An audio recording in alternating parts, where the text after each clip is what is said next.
everybody. Thanks for coming out tonight. I'm Troll Giggle. And let me tell you, I've been trying to get my life together so hard that I almost forgot how to have a good time. I'm here to share my journey through this glorious mess we call life. And trust me, it's a fucking disaster. So, speaking of disasters, let's talk about cooking. I tried to make a gourmet meal once, because apparently I thought I was Gordon Ramsay, but with a much higher probability of setting my kitchen on fire. I ended up with something that looked like it came out of a science experiment gone wrong. My smoke detector was screaming louder than my neighbors after I burned the garlic bread. At this point, I'm convinced that the only thing I'm really good at cooking is trouble. You ever notice how every cooking show on TV makes it look so easy? They whip up these fancy dishes like it's nothing. Oh, just add a pinch of this, a dash of that. Meanwhile, I'm over here trying to figure out how to use my oven without blowing it up. I swear, if I followed those recipes, I'd end up with something resembling a toxic waste spill rather than a meal. And speaking of TV shows, let's talk about reality TV. It's like watching a train wreck in slow motion. You've got people arguing over who stole whose hairbrush and crying over a fucking cake. I'm sitting there, eating my cold pizza and thinking, why am I watching this? My life is a soap opera, and I didn't even need a script. You know what else gets me?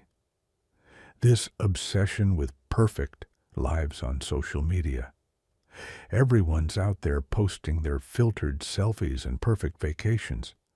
Look at me. I'm on a beach with a cocktail. Yeah, that's great, but I'm over here trying to figure out how to pay rent and avoid tripping over my cat's toys. My idea of a perfect vacation is not having to hear my neighbors argue about their unpaid bills. Speaking of bills, let's talk about adulting. Whoever said adulting is hard was an understatement. They should have said, adulting is a fucking circus where you're the clown and the audience is throwing pies at you. Every day is a new challenge. Try to look presentable. Avoid making a fool of yourself. And don't let anyone see how much of a mess you really are. Now, I've tried to get into fitness, like those people who post their workout routines and look like they've been sculpted by gods. I tried to follow a workout video once, and by the end of it, I was lying on the floor, sweating like a pig, while the instructor's abs stared down at me from the screen like they were judging my life choices. My idea of a workout is getting up from the couch without pulling a muscle. I say. And speaking of muscle, let's talk about the gym. I walked into one of those fancy gyms and immediately felt out of place. There were people lifting weights like they were born with them attached, and then there was me, struggling with the vending machine. I tried the treadmill, and it had a conversation with me. Are you sure you're ready for this? It was like my own personal therapist telling me I should probably take up knitting instead. You know what else gets to me? The beauty standards pushed by the media. Every magazine cover shows someone with flawless skin and perfect bodies, while I'm over here trying to get my face to look like it hasn't been run over by a truck. I'm not saying I'm ugly, but I'm starting to think that my mirror is plotting against me. I mean, why does my face always look like I just woke up from a 5-year coma? And what about fashion trends? People are out here wearing ripped jeans like they're the next big thing. I bought a pair of those, and my friends asked if I was a fashionista.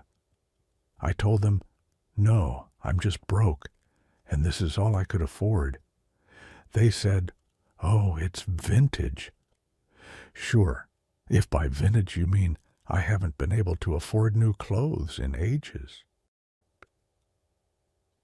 Let's not forget about dating. Dating apps are a fucking nightmare. It's like a never-ending carousel of disappointment. Swipe left, swipe right, whatever. I once went on a date where we ended up eating at a fast food joint because neither of us could afford anything better. We bonded over how we both had nothing better to do than complain about our lack of prospects. Ah, romance. And while we're talking about romance, let's talk about those goddamn romantic comedies. They make it look so easy. Fall in love, find your soulmate, live happily ever after. Meanwhile, I'm just trying to find a matching pair of socks and avoid accidentally setting my house on fire while attempting to cook. My love life is a fucking tragedy, and it doesn't come with a happy ending. Now, let's talk about the so-called wellness industry. Everyone's out here with their yoga mats and green smoothies, acting like they've got their shit together. I tried yoga once, and the only thing I stretched was my patience. My yoga instructor looked at me like I was a fucking alien. Just breathe and find your center. My center is my couch, and breathing involves trying not to pass out from laughing at my own incompetence. All right, folks, that's my time. Thanks for sticking around and listening to my fucked up life stories. Remember, we're all just stumbling through this chaos together, and sometimes the best thing we can do is laugh at how ridiculous it all is. You've been an amazing audience. Or maybe you've just been too drunk to notice how much of a mess I really am. Either way, I appreciate you. Good night, everyone.